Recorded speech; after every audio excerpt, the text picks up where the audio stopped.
Abdoulaye Fofana Seck tey ñu war a waxtaanee ci le conseil constitutionnel qui enregistre un nouveau n'est-ce pas un nouveau membre. waaw c'est ça. Fatou noonu la xam nga tey am na beneen sixième sage boo xam ne dafa war a def prestation de serment. muy Mouhamadou Bassirou Seye. xam nga conseil constitutionnel juróom-ñaar la ñuy nekk. léegi nag moom mi nga xam ne dafay ñëw dafay jël place ko xam ne dafa jeexal mandaam. ndax toujours bu sa mandat jeexee rek am keneen koo xam ne daf lay remplacer. donc kii nga xam ne tey Mouhamadou Bassirou Seye. dafay ñëw tey pour waat. ñu ngi koy defee fële ca cour suprême nga xam ne léegi dañuy daal di nekk nag juróom-benni sage. en attendant nga xam ne président de la république mi nga xam ne moom mooy war a jël beneen septième sage bi. après tànn ki muy tànn pour ñu war a nekkaat juróom-ñaar ndax xam nga ki ko jiite woon. Mamadou Badio Camara yàlla def na ci li ko sopp wuy ji na boroomam donc il faut que ci fan yi président dina tànnaat kenn pour ñu mat juróom-ñaar. pour mën a continuer seen liggéey bien que juróom-benn yi. gis nga fan yi ci ginnaaw joxe nañu benn. position ci loo xam ne laajoon nañ leen ko ci loi interprétative bi. kon bien que juróom-benn lañ mais du tey ñu mën a continuer seen liggéey. léegi nag bu kii waatee tey fële ca cour suprême ñu nekk juróom-benn ñi ngi xaar président de la république mu tànnaat kaneen ñu nekk juróom-ñaar conseil bi mat. xam nga nag am na ay réformes yoo xam ne ñu ngi koy mbébét. parce que ñu bari naan li ñu waxtaanee woon ci affaire réforme justice yi. ndax conseil constitutionnel day continuer tudd noonu. wala ndax day nekk cour constitutionnel. man nag li ma jàpp rek ci sama xam-xam bu néew. gëm naa ne peu importe appellation bi li ci am solo rek mooy mission bi nga xam ne war nañ ko doxal. te wax dëgg yàlla conseil constitutionnel ba ci li nga xam ne bi ñu leen ko laajee. waa opposition bi. ñu tranché débat boobu. xam nga coow li bari na lool damay gis fan yii yëpp. analyste politique yi. ak woy politique yi aussi. ñii naan ñoo am ndam ñii naan ñoo am ndam. opposition bi ne ñoo am ndam waaw parti au pouvoir ñoo am ndam. ki am ndam daal. tey dëgg. tey wér mooy droit. c'est le triomphe du droit c'est-à-dire conseil constitutionnel ñoom dañu àtte dëgg. maanaam wax lan la yoon. gisee mbir mi. kon nag li ci am solo mooy. verdict boobu ñu rendre. daf leen gën a joxaat aussi baneen daraja. sénégalais yi gën leen a fonk gën leen bëggaat. ndax xam nga aussi il faut ñu leeral mbir yooyu. conseil constitutionnel le 24 mars. élection présidentielle bi nga xam ne ci la Bassirou Diomaye Faye falo. ginnaaw bi nga xamee ne président Macky Sall dafa reporté woon élection yi. su ma juumul le 3 février la woon 2024. conseil dañ ko ne élection yi moom mënut a nekk après sa mandat bi nga xam ne le 2 avril lay jeex. donc il faut ñu def ko avant mandat bi. donc finalement élection yi nekk le 24. conseil constitutionnel kon Sénégal yëpp dañu leen war a sargal ndax ñoom dañu génne Sénégal ci impasse boo xam ne waroon na am. ndax xam nga tey soxna Fatou bu ñu demoon tey élection. Bassirou Diomaye Faye ni mu gagné. 54% au premier tour bu fekkoon ne tey élection yi def deuxième tour kenn xamul ban hypothèse la ñu war a mën a utiliser. ndax souvent damay faral di wax borom xam-xam yi man jànguma droit mais ñi nga xam ne jàng nañ droit nekk ay juriste. ba pare rax ci dolli nekk ay constitutionnaliste. war nañu éclairer ñoom en tant que sachant. population bi tey peuple sénégalais bi nga xam ne tey li Macky Sall doon jéem su amoon tey. nan lañ koy trancher ndax boobu hypothèse yëpp c'était possible kenn xamul tey. kan moo doon nekk président de la république intérimaire. ndax day nekk président assemblée nationale bi nga xam ne mooy dauphin constitutionnel. ndax da doon nekk ki nga xam ne mooy premier ministre bi nga xam ne à l'époque Sidiki Kaba la woon parce que Amadou Mame Diop moo nekkoon président assemblée nationale. ndax tey conseil constitutionnel dañuy déclarer sax tey président bi ne ko yow yaay assurer intérim bi wala ndax dañuy jël une personnalité consensuelle qui peut être un général ou bien un universitaire wala. kenn xamul exactement lan leen waroon def. kon tey guuta googu ak lëndëm googu nga xam ne supposons président Macky Sall mi ngi ci doon dugal. ñoom dañ ko freiné ne non wax dëgg yàlla élection yi moom mënut a am après 2 avril dañ koy def. bi ñu ko defee nag yàlla mi nga xam ne mooy joxe nguur di ko jox ko neex. Bassirou Diomaye Faye gagné au premier tour 54%. alhamdulilah rabbil alamin waaye. xam nga souvent cas inédit toujours jurisprudence la fiy judd ci droit. kon ñoom. les sachants là war nañu dajaloo waxuñu xalaatal ñu ne bu fekkoon ne lii am na kon kii mooy nekk président de la république parce que ba léegi xamuñu nan la ko conseil doon tranché parce que conseil a le dernier mot. et que conseil bi xam nga des fois dañ leen daan ŋaañi. ndax li tax ñu leen daan ŋaañi rek bu ñu jógee rek ne. en fait dañ ko tàmmoon ci souvent yenn jamono yi. il s'est déclaré incompétent. parce que bii tey ñu rendre benn verdict boo xam ne. verdict la boo xam ne Sénégal yëpp dañ leen ci naw. mënoon nañ ne dañu incompétent mais defuñu ko. dañuy wax li nga xam ne mooy droit et comme la justice est rendue au nom du peuple c'est une victoire sax du peuple sénégalais. parce que souvent dama koy wax ne la maturité du peuple sénégalais la maturité démocratique du peuple sénégalais dafa sax jiitu. acteurs politiques yi nga xam ne fi mu ne ñoom ñoo poñi réew mi rek bu ñu waree ànd bu ñu warta ànd bu ñu bëggee taxali ko bu ñu waree àndaat sa xaritu tey ëllëg mooy nekk sa noonu ba tax na wax dëgg yàlla man j'ai beaucoup de respect pour les hommes politiques mais Sénégal yemul rek ci ñoom Sénégal tey ñi nga xam ne dañuy def politique engagement la diis na metti na mais minorité bu ndaw lañu soo gisee nag souvent tey bu ma waxoon Pierre Edouard ma ne ko mais Pierre Edouard doo engagé politiquement mu ne ma non bon parce que tey bu ko deful keneen koo xam ne mooy méritant que lui mooy def engagement politique di ko jox ordre mu koy exécuter booy xool tey c'est le chef de l'État ci daraja bi ko yàlla jox ki nomme aux fonctions civiles et militaires c'est le civil qui commande le militaire mais tey gis nga armée Sénégal bi ba ci dernier moment yi ñi ngi élaborer ay formation yoo xam ne di préparer agrégation ñi ci nekk xarañte bi foo ko weesu dans tous les domaines da ngay yéemu ci yàlla domaine bu ci nekk muy wàllu dawal avion muy wàllu médecine muy wàllu bu ci nekk muy wàllu travaux publics am nañ ci ñoo xam ne ay kàngam lañ ci jàng ci école yi gën a mag muy Europe wala muy États-Unis mais xam nga yàlla dafa def ni tey président de la République moom mooy nommé cër bi nga xam ne mooy bu général ndax xam nga compétence su ak mérite militaire mi ngi yem ci colonel bi nga xam ne yow yaa ko wutali sa bopp di jàll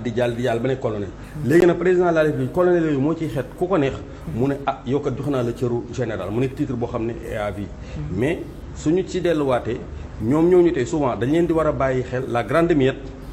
ndax souvent xam nga ni ñu koy faral di waxee ci yenn cadre yi réew duñ ci ñaan yàlla ay soubresaut ay tension ay jafe-jafe mais bu jafe-jafe amee rek su police génnee ba débordé wu rek mënatu ci dara gendarmerie day ñëw bu gendarmerie jaaxlee ñëw après armée day ñëw armée nag xamuñu maintien de l'ordre ñoom duñ def loolu de ñoom sëriñ bi dañuy ñëw moom benn yoon la ñuy génn waxatuñ ko boo gisee tey ceinture de feu bi wër Sénégal bi ñu doy na borom xel xoolal takk der yi ni ñu téye réew yi ordre constitutionnel yëpp dañ ko arrêté am na tey Burkina am na tey Mali am na tey Guinée am na tey Niger loolu nag en fait ñun li ñu ci musalagum dañu am benn armée républicaine bu nga xam ne basé wuñ ko ci affaire du tribalisme parce que booy dugg biir Afrique souvent day gis yooyu day am mais fii armée bi c'est une armée républicaine c'est des gens compétents c'est des gens brillants mais dañuy delluwaat rek ne tey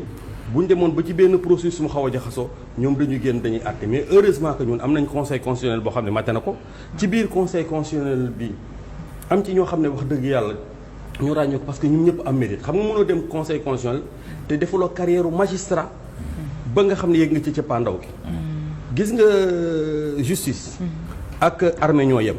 mënoo tey xëb rek jiite ko dafa am fooy jaar moo tax gis nga boo demee étape par étape après dañ lay respecté parce que tey ku mel ne Cheikh Tidiane Coulibaly nekkoon président cour suprême tey mi ngi conseil constitutionnel mais dafa jaar ci carrière magistrat pendant 30 ans 40 ans ba plafonné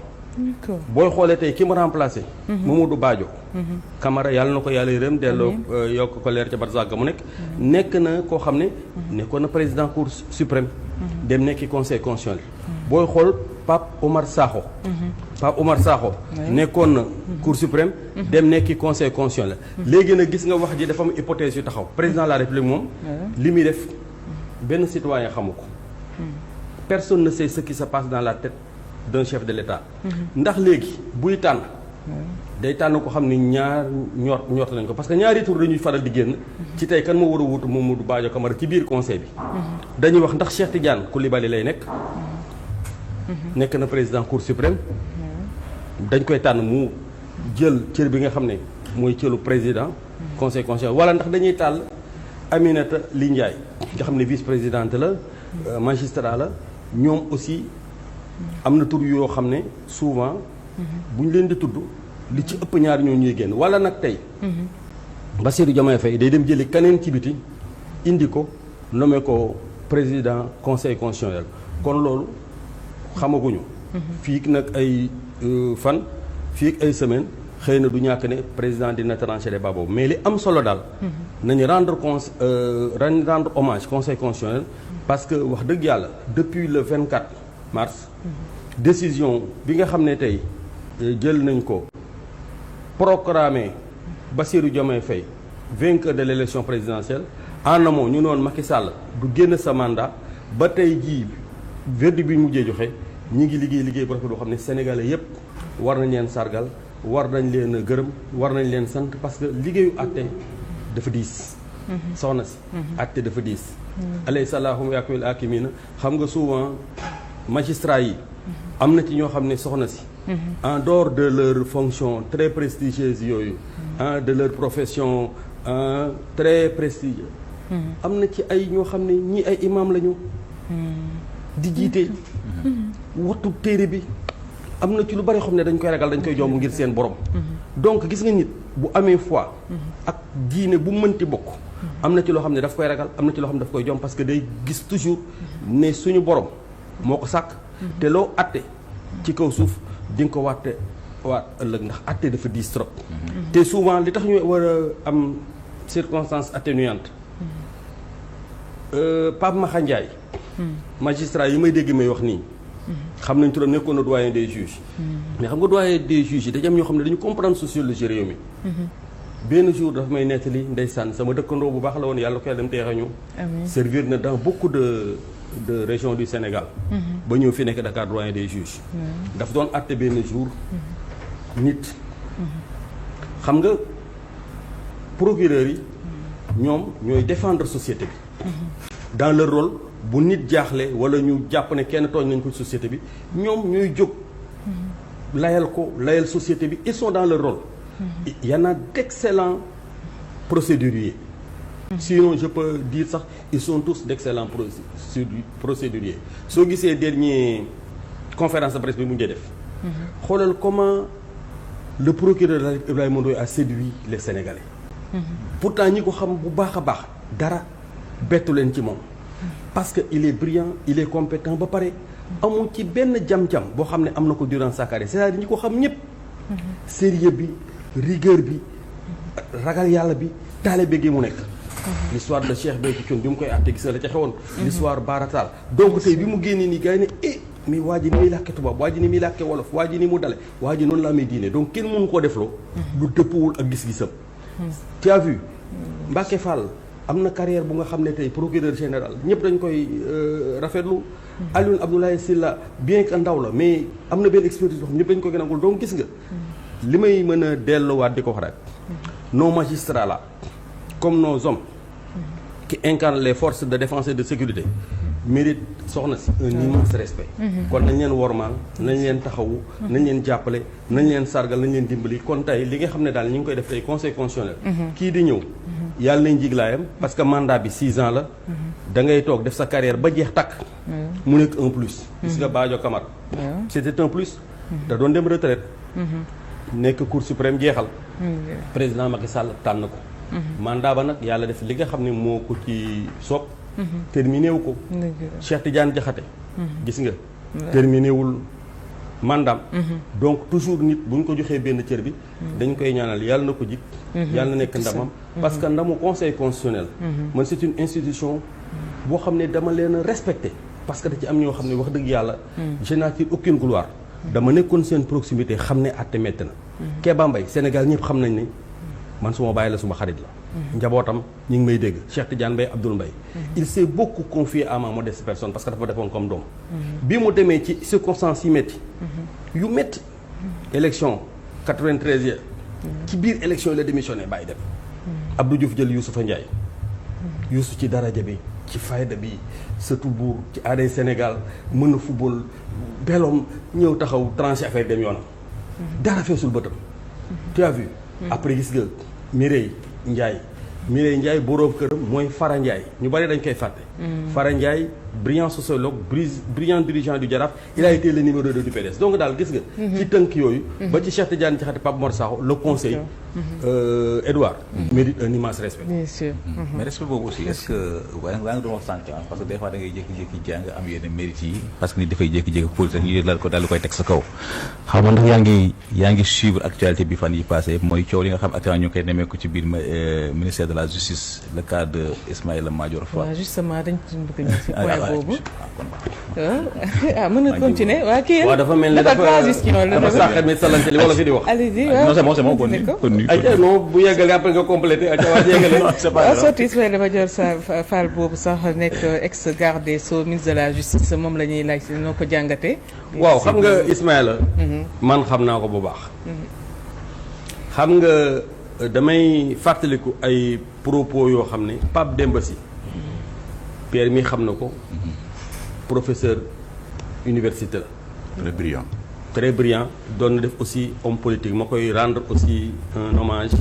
ndax wax dëgg yàlla xam nga man université dama leen amal njukkal ndax conférence yi nga xam ne dama koy faral di organiser depuis 88 j'étais relativement plus jeune Pierre ñoom ñëpp daaw ñu ma gàntal su ma leen wooyee rek ne leen dama bëgg def benn thème rek après ñëw parce que man dama mës a jàpp ne Sénégal bu ñu ko waxtaanewul rek xeer yi day génn te loolu baaxul. li ma fay inspiré nag beaucoup durant mon enfance et ma jeunesse c'était le club Nation et Développement créé par Léopold Senghor. Les Moustapha Niasse, les Daouda Sow, les Djiboka, tous ces gens-là sont passés par là-bas. Et à l'époque cadre bi c'était un cadre révélateur. Même Abdoulaye Wade daan na participer sax ci activité club Nation et Développement. nga xam ne dañuy seet borom xam-xam ne Pierre Edouard kat la kàngam la ci presse bi dañ ko wootee ñu waxtaanee presse bi nan lañ ko war a mën a lijjante. Bref ma ne kon nag cadre de réflexion et d'action baax na man 88 laa ko njëkk a créé. di woo université nag ñu ñëw ku ma ci woo rek après daf koy nangul donc Pape Demba Sy dafa doon wax parce que Ismaïla nekkoon na étudiant mu ne Ismaïla est un brillant universitaire brillant professeur agrégé de droit mais li ñuy fàtte nag ci loolu mooy Ismaïla dafay def politique kon xam nga wax ji ferenkulaay la am na fi sax ay contradiction yoo xam ne doxoon na fekk diggante ku mel ni professeur Serigne Diop en fait Serigne Diop à l'âge de 25 ans en 78 la nekk député à l'Assemblée nationale bi Abdoulaye Wade amee groupe parlementaire bokkoon na ci Serigne ñi ko xam ñëpp au lycée Malick Sy comme université de Dakar yàlla mayoon na ko nit ku am fayda ba pare mun jàng débat am après je me rappelle ses propos Serigne mu ne dès lors que les deux Pape là ont tranché le débat je polémique plus parce que Seydou Madani Sy ak Zouank dañu génn tranché débat bi xam nga université ku la njëkk ku la fa jiitu rek da nga koy respecté ba am na benn moment sax amoon na benn ñagas-ñagas ba xawoon à l'endroit de Ibrahima Fall ñenn ñi génn daan ne Ibrahima Fall de mérite respect parce que Ismaïla Ibrahima Fall de jànguloo la dafa jàngal ñi la jàngal parce que xam nga doyen Fall kàngam la ci aussi li muy def xam nga des fois gars yi dañuy fàtte gis nga Seydou Madani Sy bi nekkoon recteur avant muy nekk recteur dafa nekk doyen faculté des sciences juridiques et économiques après nekk faculté des sciences juridiques et politiques bi muy jógee foofu maître Abdoulaye Wade xam nga dafa ko remplacer quand le débat s'est posé c'était à l'époque de Senghor c'est bien de faire les rappels pour gars yi xam ne réew mi amoon na lu fi xewoon démb mais dañ ko ne mënoo nekk avocat nekk professeur da ngay choisir